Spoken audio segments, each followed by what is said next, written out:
dan generasi yang sekarang, supaya selain daripada memperbaiki, mungkin juga kita dapat menyalurkan apa-apa bentuk bantuan dari segi yang termampu oleh kerajaan negeri.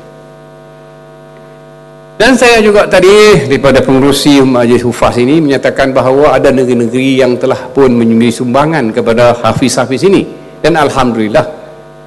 Dan saya baru inilah saya dapat maklumat itu, dan insya-Allah sekiranya ada permintaan atau permohonan untuk perkara itu, insya-Allah saya akan bawa kepada pertimbangan Majlis Agama Islam dan juga esko kita untuk kita berikan apa-apa bentuk sumbangan. Sebenarnya bukan dekat Kelantan dengan Selangor saja, walaupun Ketua Menteri Pulau Pinang itu seorang Cina, tapi dia juga telah memberikan imbuhan kepada orang yang habis Quran. Banyak juga saya tak tahu lah jumlahnya, tapi bagi dia kata bukan senang untuk menghafaz Al-Quran ini, apakah kita sayang untuk memberikan ganjaran kepada mereka yang hafaz ini. Maknanya dia ada memberikan sumbangannya enggak 10,000 bangkali, 10,000 ke 30,000. Itu saya amountnya mungkin saya tak terkeliru. Itu seorang menteri besar Cina yang bagi, karena baginya dia lihat bahawa nak hafal Al-Quran ini bukan mudah. Itu ya. Jadi dalam kita juga kalau ada permintaan, insya-Allah saya akan bincang dengan Ustaz Mak Yahya, pengurusi HESA, dan ada soal-soal sebagainya. InsyaAllah kita akan membuat pertimbangan yang sewajarnya mengikut kemampuan kita. Macam ayat ini bahasakan tadi, la yukallifullahu nafsan illa wus'aha, dan kita tidak membebankan kalau sekarangnya kita tak mampu. Jadi insya-Allah kita akan cuba memberikanlah apa-apa ganjaran. Jadi tuan-tuan dan mati sekalian, dalam kita mentadbir ini, kita ada juga tekanan-tekanan daripada pihak-pihak kerajaan pusat dan sebagainya, kerana kita tak sama ya. Sejak saya menjadi pengurusi pelajaran agama ini, saya banyak bermesyuarat dengan Yang Amat Berhormat Perdana Menteri, termasuklah dengan JAKIM dan sebagainya. Beberapa perkara ditimbulkan, antaranya sumbangan kepada negeri-negeri. Kebetulan ada satu hari itu Yang Amat Berhormat Menteri mesyuarat, memperusi kata mesyuarat, dia nak memberikan bantuan tambahan kepada pegawai-pegawai masjid. Jadi bila nak sembahyang pegawai masjid ini, maka dia memutuskan bahawa kita akan bagi sumbangan ini terus kepada pejabat agama, melainkan 4 negeri yang bukan dikuasai oleh Barisan Nasional.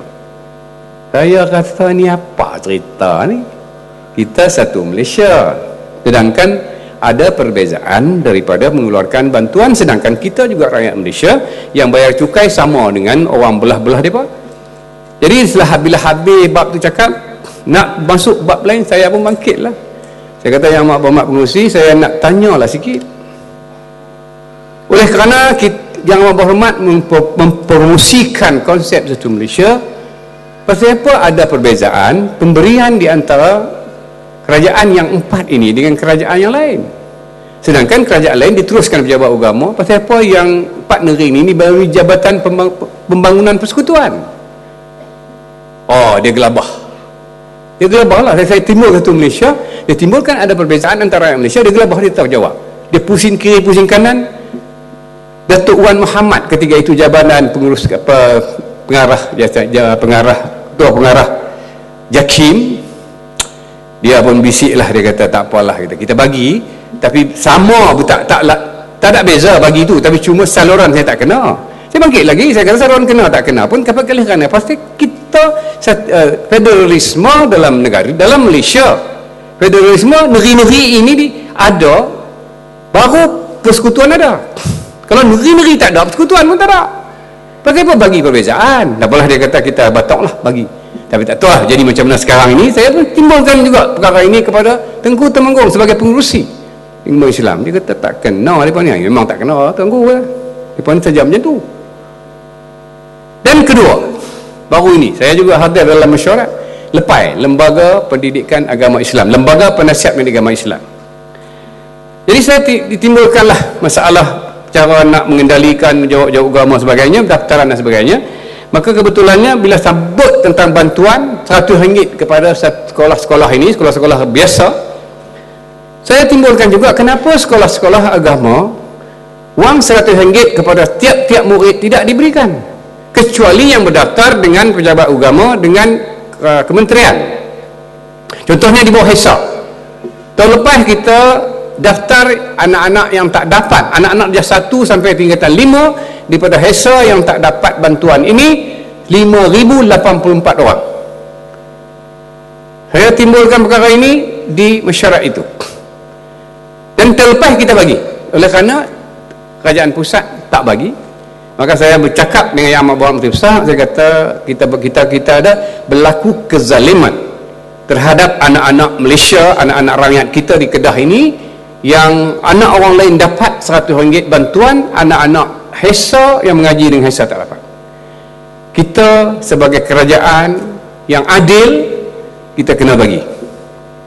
Dan Alhamdulillah Yang Amat bersetuju dan kita bagikan dalam bulan Oktober. Saya rasa lewat sikit. Dan tahun ini tak bagi lagi. Dan lebih kurang saya dapat sinarai daripada yang bahagia saudara Ahmad Yahya, 6,000 orang lebih. Dan insya-Allah saya akan panjangkan kepada Yang Berhormat, bisik dengan dia sikit. Dan insya-Allah kita cuba bagi jugalah sebelum hari pemilihan ini, pemilihan besar lah.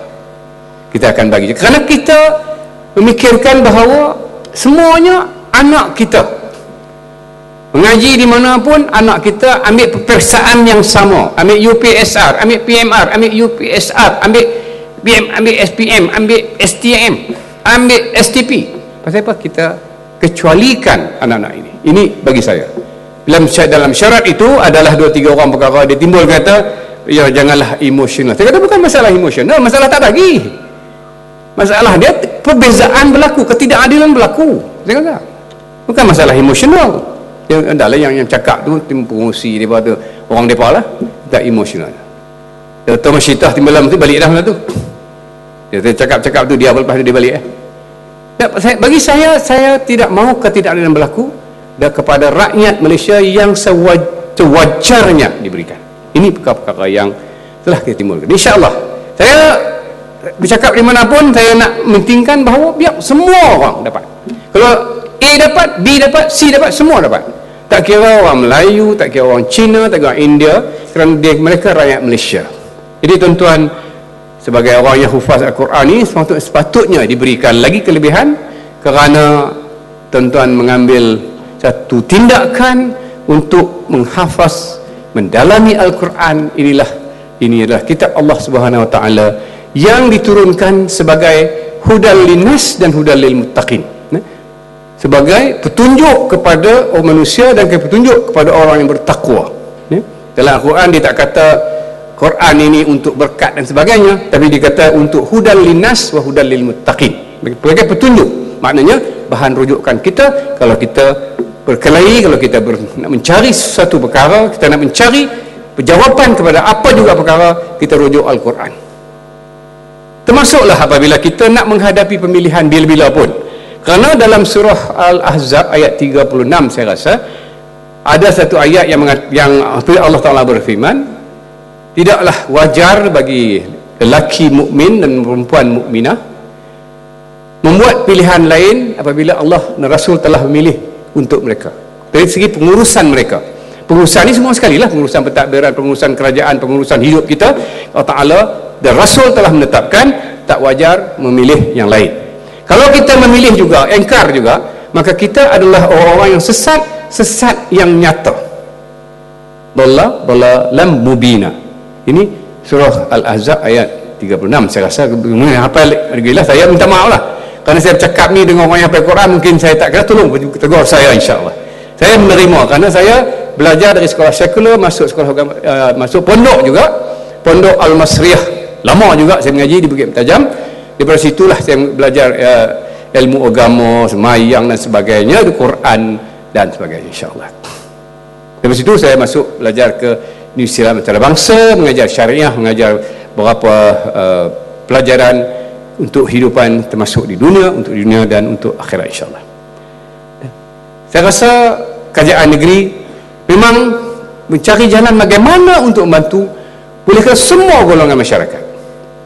Jadi kita tak membezakan, kerana bagi kita rakyat negeri Kedah itu bukan Melayu saja, bukan orang Islam saja, ada juga orang lain, dan kita bagi bantuan sewajarnya sampai ke peringkat sekolah-sekolah agama pun kita nak bantu, sekolah Cina persendirian pun kita nak bantu, sekolah India persendirian kita nak bantu, melalui kita nak buka ladang, hasilnya kita akan bagikan, kita tak bagi tanah, kita bagi hasilnya untuk pentadbiran dan untuk kemajuan sekolah-sekolah ini, dan kita bagi mengikut ratio lah, tak bagilah kata sama banyak, kerana mungkin berjawab agama, sekolah agama lebih banyak, sekolah Cina sederhana dan sekolah India tak ramai, maka kita bagi mengikut proportion ataupun imbang di sembahyang itu.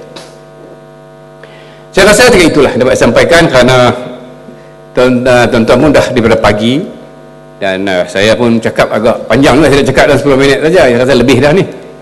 Saya nak ucapkan terima kasih kepada jawatan kuasa penganjur yang menjemput Yang Amat Berhormat Menteri Besar dalam majlis ini, dan kita disediakan dengan tempat yang saya rasa selesa lah, dan tempat ini memang kita gunakan untuk program-program yang melibatkan seluruh rakyat, dan besok ada lagi program untuk MKK kita buat di sini juga, dan kerana kita menyediakan tempat ini, kita tidak mahu dia kosong, biar ada selalu program yang berkebajikan, yang kita program yang boleh meningkatkan insan itu, manusia itu, supaya lebih baik daripada kemarin apa yang kita hadapi, insya-Allah. Saya rasa setakat itu dapat saya sampaikan, dan saya diminta untuk menutup majlis ini, maka dengan lafaz bismillahirrahmanirrahim saya menutuplah ijtima' al-Qurra dan Hufaz ni Kedah 2013. Dengan itu saya sudahilah dengan billahi taufik wal hidayah. Wassalamualaikum warahmatullahi wabarakatuh.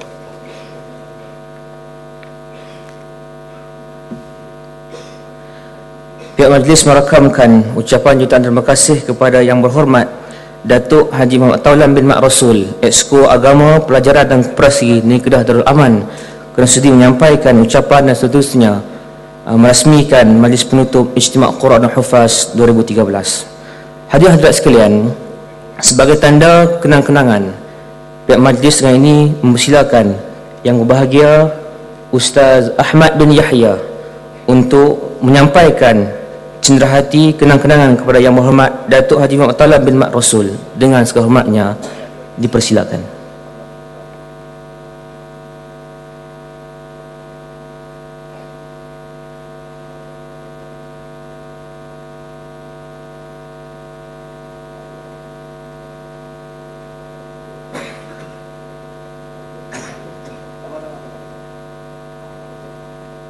Terima kasih diucapkan. Hadirin sekalian, dengan berakhirnya majlis penyampaian cenderahati tadi, maka berakhirlah majlis penutup Ijtima' Qurra dan Hufaz 2013. Pihak majlis menjemput semua VIP untuk ke bilik jamuan, dipersilakan. Hadirin diminta tunggu sebentar.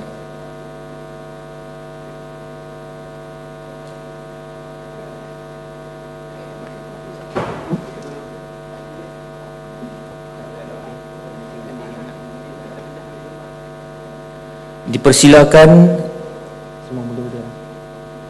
semua mudir ataupun wakil pada Mak Tafiz yang hadir pada hari ini untuk ke atas pentas untuk sesi fotografi. Silakan semua wakil pada Mak Tafiz yang hadir pada hari ini, mudir ataupun pengasas ataupun wakil mudir, silakan. Dan selepas sesi fotografi, pihak majlis mempersilakan semua wakil mudir ataupun pengasas tafiz untuk ke bilik ataupun untuk ke meja pendaftaran, dan kita akan menyediakan sedikit duit minyak kepada tuan-tuan yang hadir pada hari ini, semua yang hadir untuk ke meja pendaftaran, untuk meja pendaftaran di luar untuk duit minyak pada hari ini. Sekian, Assalamualaikum warahmatullahi wabarakatuh. Kita tangguh dengan kafaratul majlis dan suratul As.